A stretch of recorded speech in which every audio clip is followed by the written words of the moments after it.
Queridos irmãos, queridos amigos que nos acompanham através das redes sociais da Federação Espírita do Rio Grande do Norte, muita paz a todos, muito bom ânimo a todos e agradecemos vossa atenção e a oportunidade que a Federação Espírita do Rio Grande do Norte nos dá de compartilhar algumas breves reflexões acerca do papel de Nosso Senhor Jesus Cristo como caminho, verdade e vida. E para nossa reflexão, queridos amigos, trazemos algumas passagens evangélicas registradas pelos evangelistas Mateus e Marcos, em que ambos retratam uma oportunidade em que Jesus conversava com seus discípulos e alguns desses discípulos, em particular Pedro, diziam ao mestre que havia muita conversa ao redor do seu nome, ao redor da sua individualidade, ao redor de si. E Jesus perguntou: o que é que eles dizem às pessoas? E os apóstolos disseram: Jesus, eles falam muito sobre você.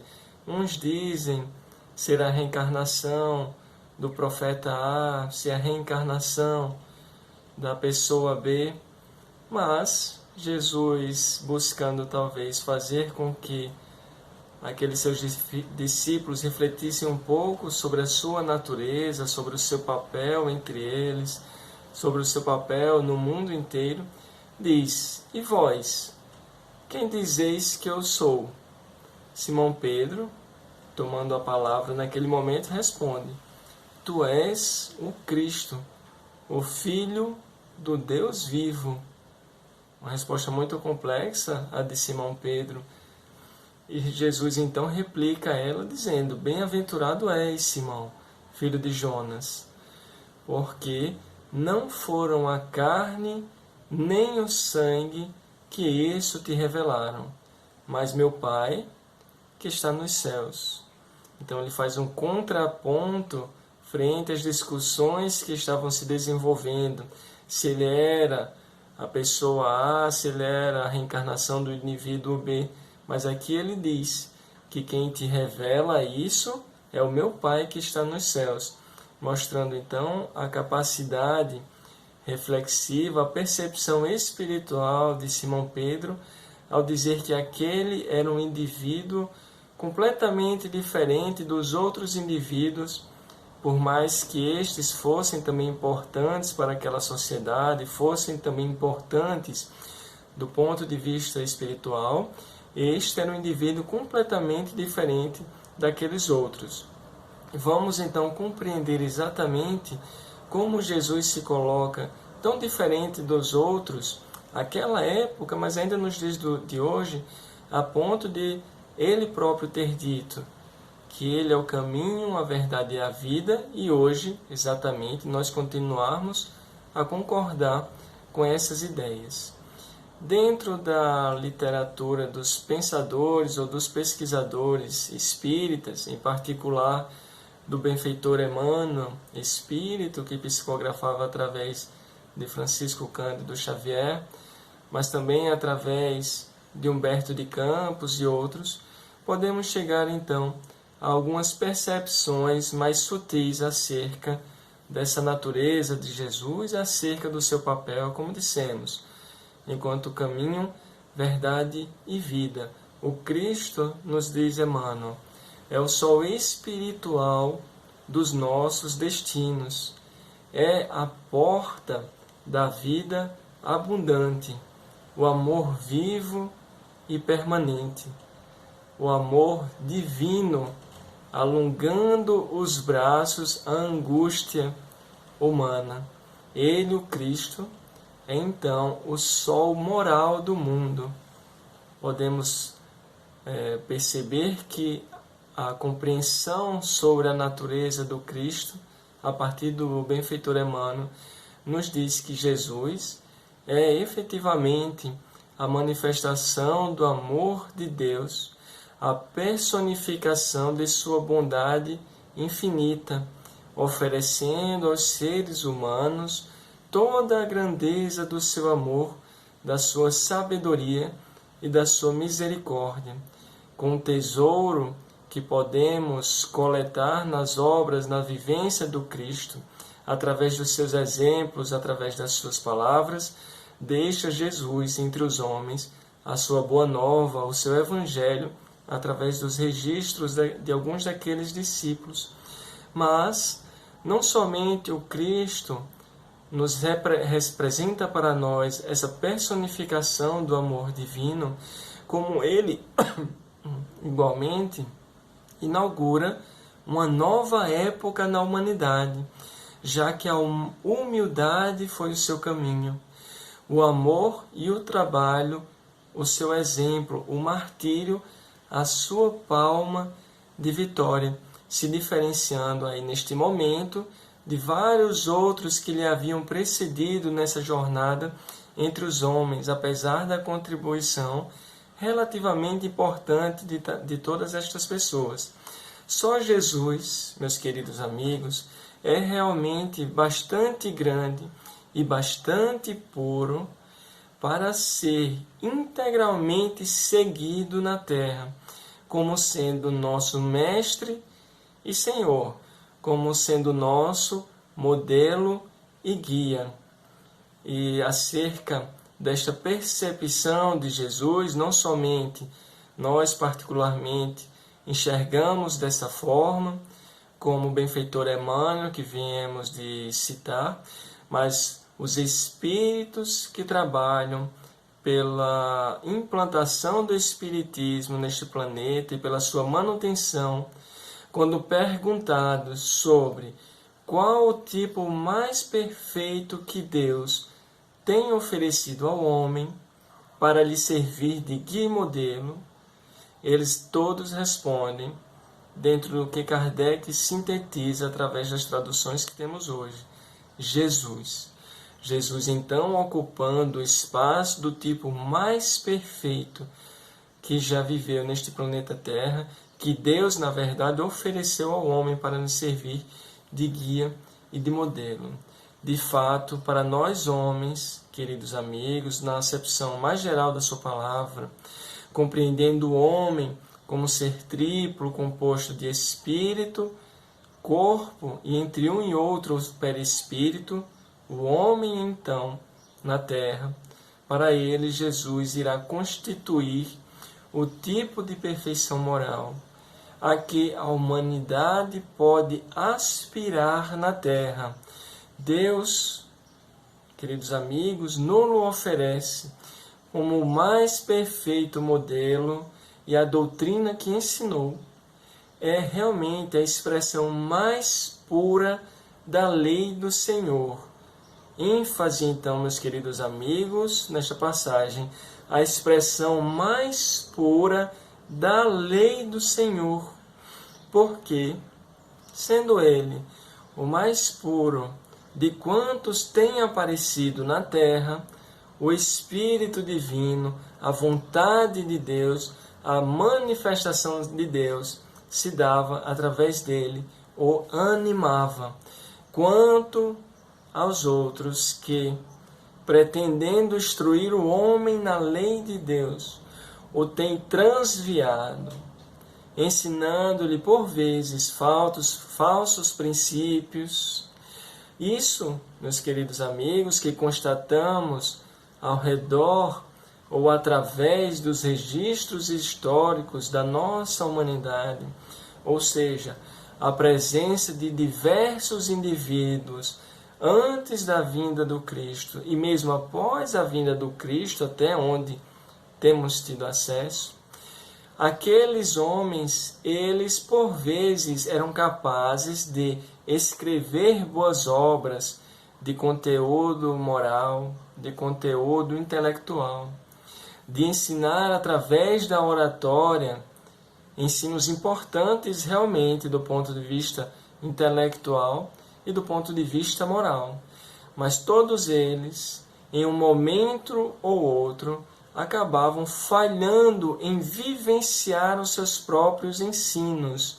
E hoje, compreendendo então que temos a necessidade não só mais de compreender estes ensinos morais pertinentes à nossa evolução, de compreender os ensinos intelectuais, também importantíssimos à nossa evolução, temos igualmente a necessidade, podemos nos expressar assim, de vivenciar estes ensinos morais e intelectuais. Ou seja, no momento em que eu digo aquilo que considero ser a expressão mais pura da lei de Deus, em termos de um raciocínio talvez filosófico, talvez científico, me cabe igualmente o papel de vivenciar aquilo que digo.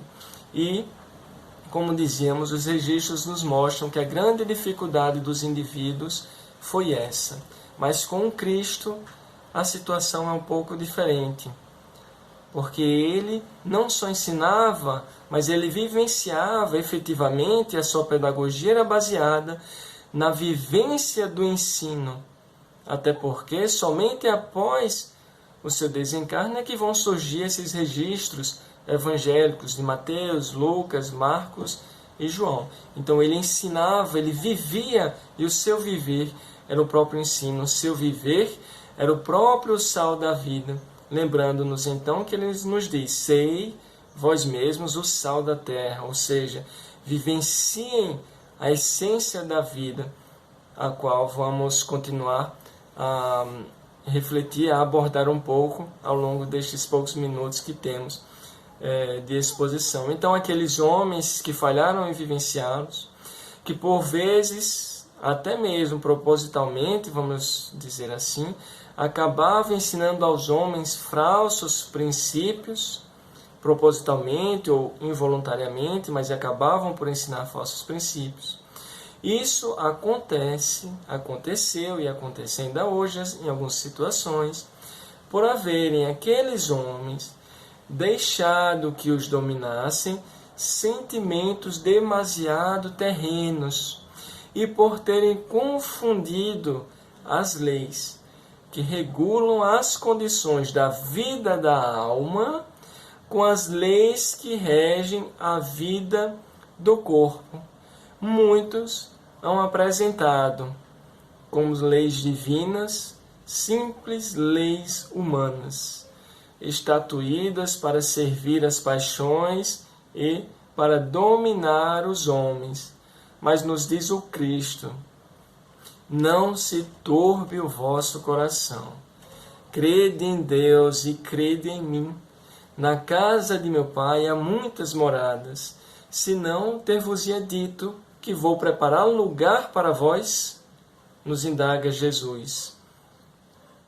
Ele, meus queridos amigos, é o caminho, a verdade e a vida.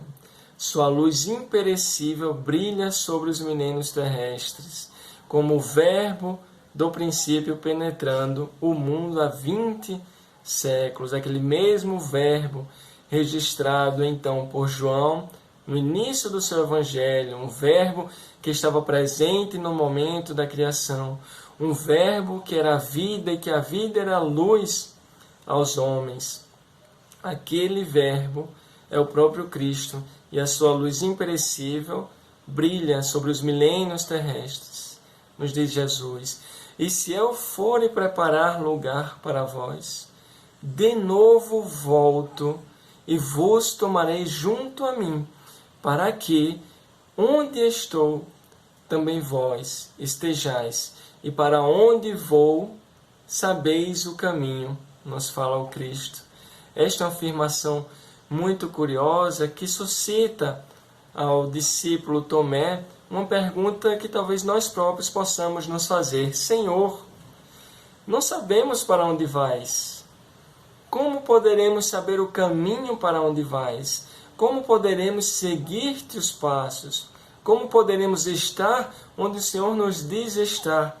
Disse Jesus: eu sou o caminho e a verdade e a vida. Ninguém vem ao Pai senão por mim.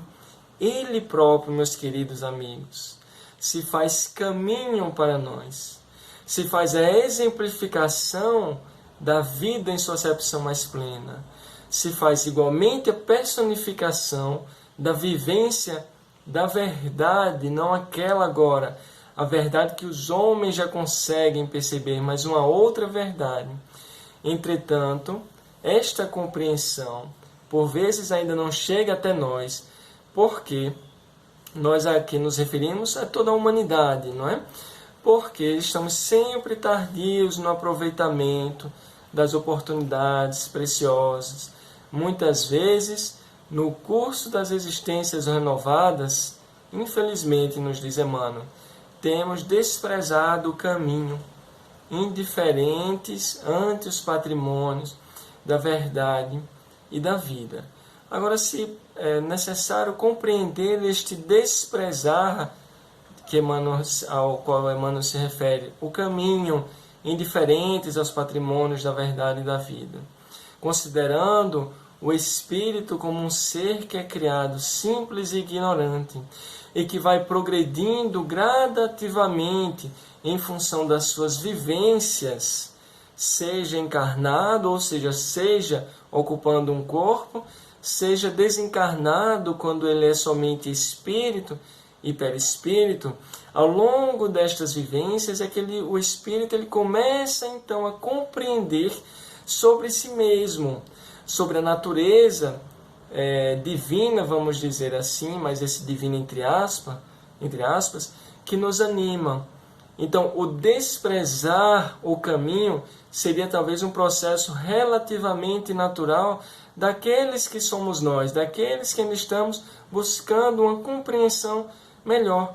E neste ponto, temos realmente na doutrina espírita um grande caminho, vamos dizer assim, que nos leva de volta ao Cristo, que nos leva a refletir novamente sobre os seus ensinos, que nos auxilia a buscar este caminho maior, que é o Cristo, o caminho que vai nos guiando de forma segura, que vai nos guiando de forma estável e equilibrada e harmônica até a presença do nosso Pai. Então, até uma percepção, na verdade, da presença de Deus contínua ao nosso redor.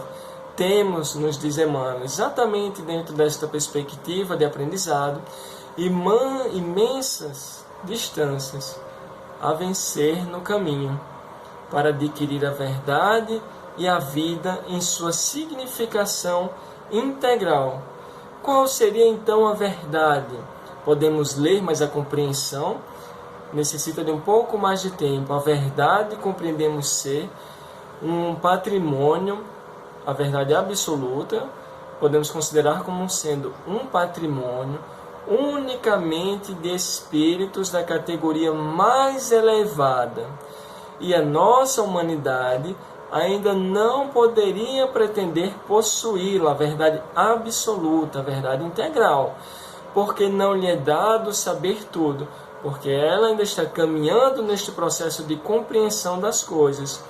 Ela, a humanidade, nós, somente podemos aspirar a uma verdade relativa e proporcionada ao nosso adiantamento, porque importa, de fato, meus queridos amigos, que cada coisa venha a seu tempo, tudo na natureza vem a seu tempo.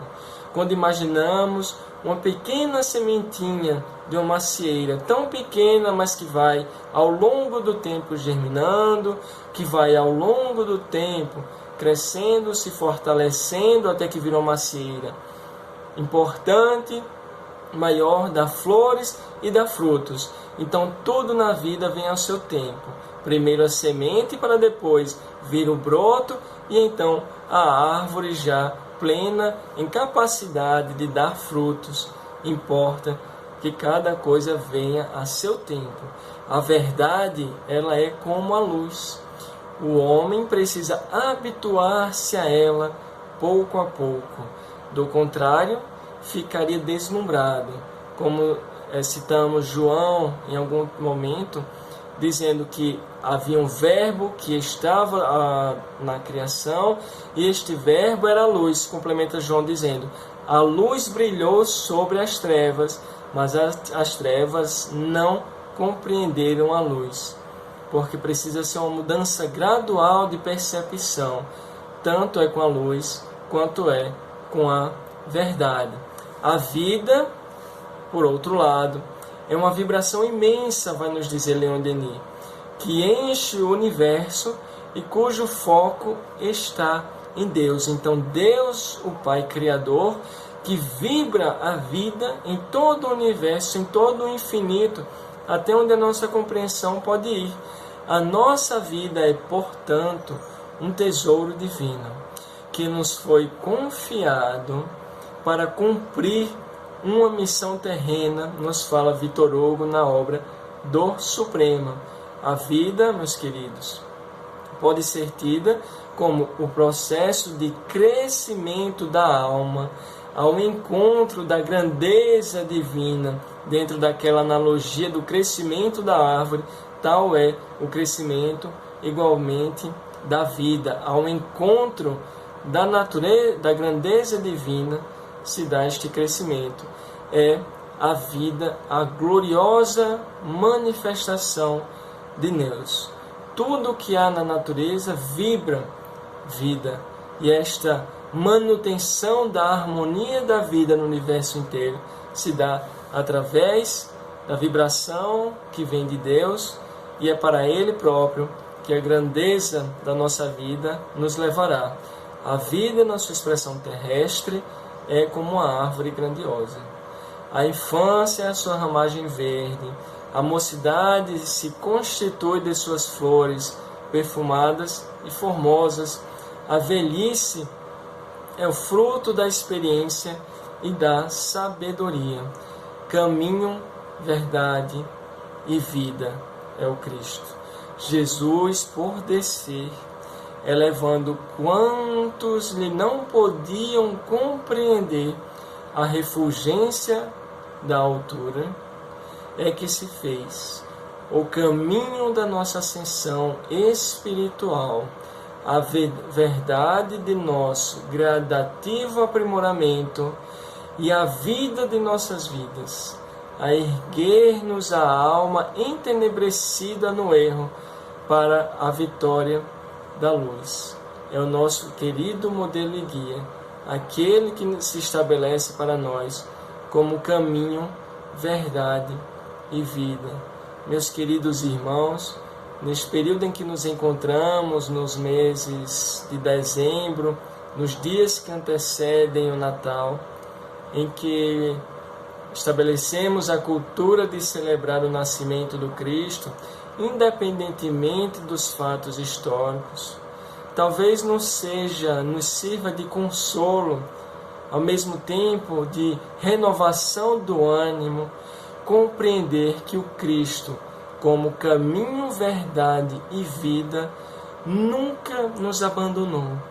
Estava mesmo com nós antes de estarmos neste planeta, enquanto Criador do orbe.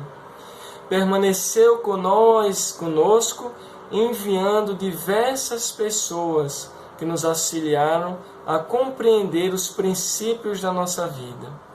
Esteve com nós encarnado, desencarna, mas permanece conosco. Ele próprio nos parece dizer que não nos abandonaria, porque é por demais atraído pelo amor que sente por nós, apesar das nossas dificuldades, apesar das nossas atitudes muitas vezes incondizentes, ainda assim ele permanece como aquele bom amigo que está sempre disposto a nos estender a mão, ou talvez como aquele irmão mais velho, carinhoso, que nos leva de volta ao Pai, que nos mostra um Pai amoroso e misericordioso, através do seu exemplo. Que estejamos com Jesus, meus queridos amigos, que tenhamos ânimo e coragem de perceber a sua presença ao nosso redor em todos os instantes, de sabermos que hoje somos espíritos mais próximos do Cristo. Enquanto um caminho intermediário ao Pai, somos então espíritos mais próximos ao Pai do que fomos no passado. Já temos melhores condições de caminhar por este caminho, que é o Cristo, ou de retornar ao caminho do Cristo, arrependendo-nos talvez de alguns erros do passado, mas acima de tudo, serenos e tranquilos por confiar que o Cristo segura nossa mão e nos mostra o que é verdadeiramente a verdade e a vida. Os nossos votos são, portanto, os votos de fortalecimento a todos nós, de fortalecimento a toda essa humanidade, que consigamos nos compreender como irmãos e vivenciar a mensagem mais sublime da expressão da lei de Deus entre nós. Muito obrigado pela vossa atenção, esperamos poder nos reencontrar no futuro. Um grande abraço a todos.